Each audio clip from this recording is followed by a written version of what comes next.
Assalamualaikum warahmatullahi wabarakatuh.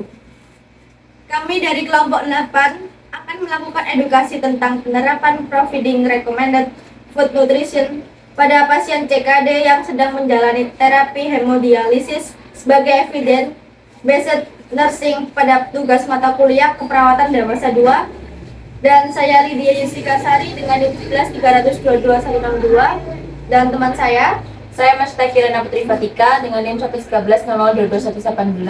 Saya Fariska Amalia Putri dengan NIM 11 322 031.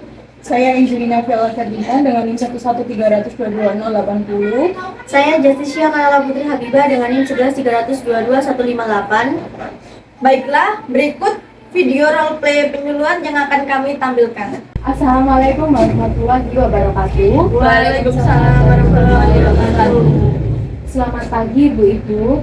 Perkenalkan, kami mahasiswa dari Universitas Nahdlatul Ulama Surabaya akan melakukan edukasi tentang pengaturan nutrisi pada pasien CKD, chronic kidney disease atau penyakit ginjal kronis. Terima kasih kepada ibu-ibu yang sudah meluangkan waktunya pada siang hari ini. Saya mulai edukasinya. Apa sih pada pasien CKD itu? Yaitu pasien diberikan yang mengalami kegagalan fungsi ginjal. Di sini pemberian nutrisinya ada bertahap. Ada tujuan diet, prinsip diet, bahan makanan yang dianjurkan, bahan makanan yang dibatasi, dan hal yang harus diperhatikan itu apa saja saat memberikan nutrisi kepada pasien CKD. Yang pertama ada tujuan diet, yaitu mencukupi kebutuhan zat gizi agar status gizi normal. Yang kedua, mengatur keseimbangan cairan dan elektrolit. Yang ketiga, memperlambat penurunan fungsi ginjal lebih lanjut.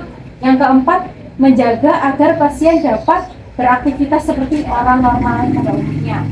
Yang kedua, ada prinsip diet, yaitu bentuk makanan lunak atau biasa, cukup energi dan rendah protein hewani, susu, daging, ikan. Yang ketiga, lemak 30% dari total energi yang diutamakan, lemak tidak jenuh. Yang keempat, kebutuhan air dianjurkan sesuai dengan jumlah urin 24 jam 500 ml, minuman dan makanan. 5. Kalium dan natrium disesuaikan dengan keadaan pasien. Yang keenam, garam dapur atau natrium dibatasi apabila pasien mengalami edema bengkak karena penumpukan cairan serta hipertensi. Yang ketiga, bahan makanan yang harus dibatasi dan dihindari. Yang pertama, sumber hidrat arang kompleks, nasi, jagung, kentang, makaroni atau pasta, evermort, opitalas. Yang kedua, sumber protein hewani seperti daging kambing, ayam, ikan, hati, keju, udang, serta telur itu harus dibatasi dan tidak boleh diberikan. Makanan yang harus dianjurkan untuk kebutuhan nutrisi. Yang pertama, sumber hidrat arang sederhana, gula pasir, selai, hirup, permen. Yang kedua, seperti agar-agar dianjurkan karena selain mengandung sumber energi, juga mengandung serat yang larut. Yang ketiga, protein diberikan yang mempunyai nilai biologi tinggi, yaitu protein hewani, banyaknya sesuai kegagalan fungsi ginjal pasien tersebut. Hal yang harus diperhatikan pada saat pemberian nutrisi: 1. Porsi makanan kecil tetapi padat kalori dan diberikan sering, misalnya 6 kali sehari. Yang kedua, pilihlah makanan sumber protein hewani dalam jumlah yang telah ditentukan. Yang ketiga, cairan lebih baik dibuat dalam bentuk minuman segar untuk mengetahui kelebihan cairan dalam tubuh. Yang keempat, masakan lebih baik dibuat dalam bentuk kering seperti ditumis, dipanggang, dikukus, atau dibakar, dan tidak boleh digoreng. Bila harus membatasi garam, gunakan bumbu lainnya. Jadi saya akan bagikan lihat ini ke ibu-ibu. Monggo bisa dibaca. Saya akan jelaskan sedikit ya. Jadi tadi sudah dijelaskan oleh teman saya, Kak Fariska, mengenai ini tadi. Pengaturan nutrisi. Ya. Nah, ini saya akan menjelaskan penerapannya. Jadi dari penerapan Providing Recommended Food Nutrition pada pasien CKD yang sedang menjalani terapi hemodialisis. Jadi mungkin apakah Ibu sudah jelas apa yang dijelaskan apa itu CKD? Kalau misalnya sedikit belum jelas, saya jelaskan sedikit mengenai definisi-definisi dari ini CKD. Ya, belum jelas. Belum jelas. Jadi di sini belum ada yang tahu ya apa itu chronic kidney disease. Belum. Apa itu? Jadi ini adalah nama lain dari penyakit ginjal kronis. Tahu kan penyakit ginjal? Nah, jadi penyakit ginjal kronis itu adalah kondisi saat fungsi ginjal mulai menurun secara bertahap. Jadi penyakit ginjal ini tuh disebut juga sebagai kerusakan ginjal yang berupa kelainan jaringan, komposisi darah, dan urin atau tes pencitraan ginjal yang dialami lebih dari 3 bulan. Jadi di sebelah kanan itu ada renal food pyramid yang dimana ada tahap proses cara mengonsumsi makanannya benar. Jadi di sini kita tuh setiap hari hanya diperbolehkan mengonsumsi makanan maksimal 100 gram per hari dengan kadar kaliumnya 200 sampai 300 mg.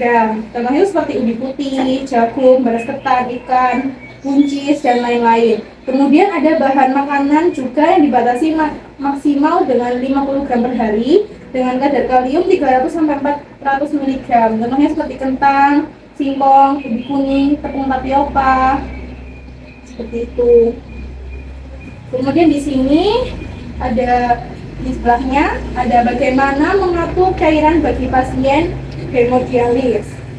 Yang pertama dengan cara hindari makan makanan dengan rasa pedas dan asin, batasi penggunaan garam karena selain memengaruhi kesehatan ginjal, asin-asin itu kan juga bisa bisa ngentalin darah kan.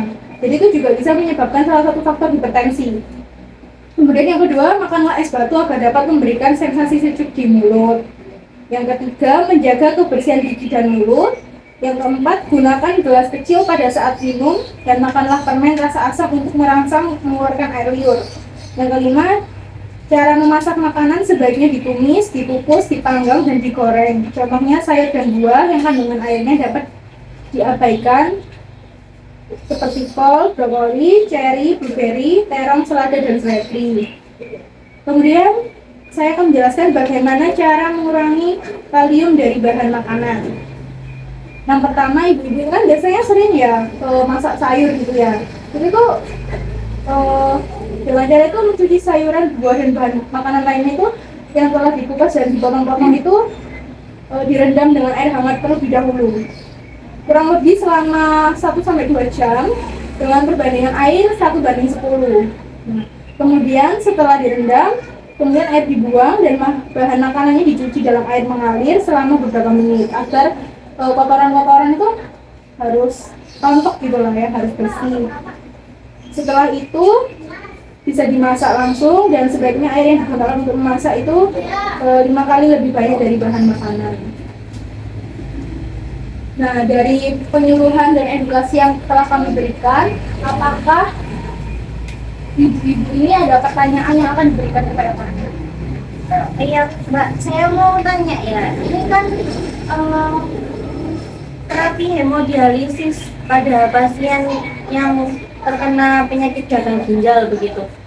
Apakah terapi hemodialisis itu wajib ya, dan apa yang akan terjadi pada penderita gagal ginjal kalau tidak melakukan terapi hemodialisis? Baik, terima kasih pertanyaan yang sudah diberikan. Saya simpan dulu ya. Mungkin apakah ada yang bertanya lagi mengenai ini? Di sini saya ingin bertanya, mengapa penderita gagal ginjal itu perlu menjalani terapi cuci darah terus ya dengan mesin hemodialisis secara rutin? Itu kenapa ya? Terima kasih. Mungkin ada yang bertanya lagi? Saya bagi penderita gagal ginjal ya, apa yang harus dilakukan orang itu agar untuk memperlambat kerusakan pada ginjalnya?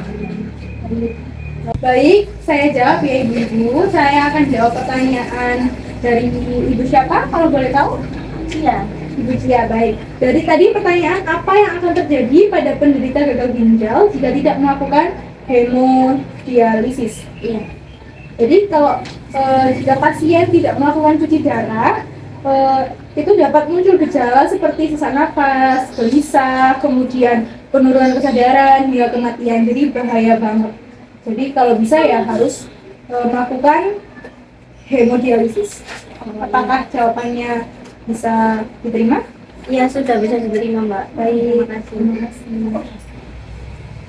Baik, untuk pertanyaan yang kedua, pertanyaan yang ditanyakan oleh Ibu siapa tadi? Ibu Lydia. Ibu Lydia.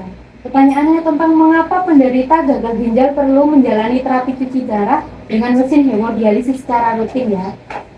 Jawabannya itu selain bertujuan untuk menggantikan fungsi ginjal dalam membuang limbah beracun, terapi HD juga bertujuan untuk mengurangi gejala yang timbul akibat penurunan fungsi ginjal seperti sesak, bengkak, mual muntah, dan sebagainya, mengeluarkan kelebihan cairan dan elektrolit. Bagaimana Ibu? Apakah jelas? Makasih. Jadi pertanyaan terakhir tadi diberikan oleh Ibu siapa? Pak Ibu Kio. Baik Ibu, tadi pertanyaannya bagi penderita gagal ginjal, apa yang harus dilakukan untuk memperlambat kerusakan pada ginjal? Jadi yang pertama itu cara mencegahnya itu bisa menjaga pola makan yang sehat. Tadi hindari makan makanan yang asin. Kita boleh makan makanan yang asin, cuman dibatasi aja gitu loh. Jadi jangan terlalu banyak, karena itu bahaya banget. Kemudian konsumsi makanan yang rendah lemak dan kaya serat dapat membantu mengurangi risiko kerusakan ginjal. Kemudian berolahraga secara teratur, menghindari kebiasaan buruk, dan melakukan pemeriksaan kesehatan secara rutin. Mungkin diuji lab atau dan lain-lain seperti itu. Apakah bisa menjawab pertanyaan dari Ibu? Terima kasih. Terima kasih.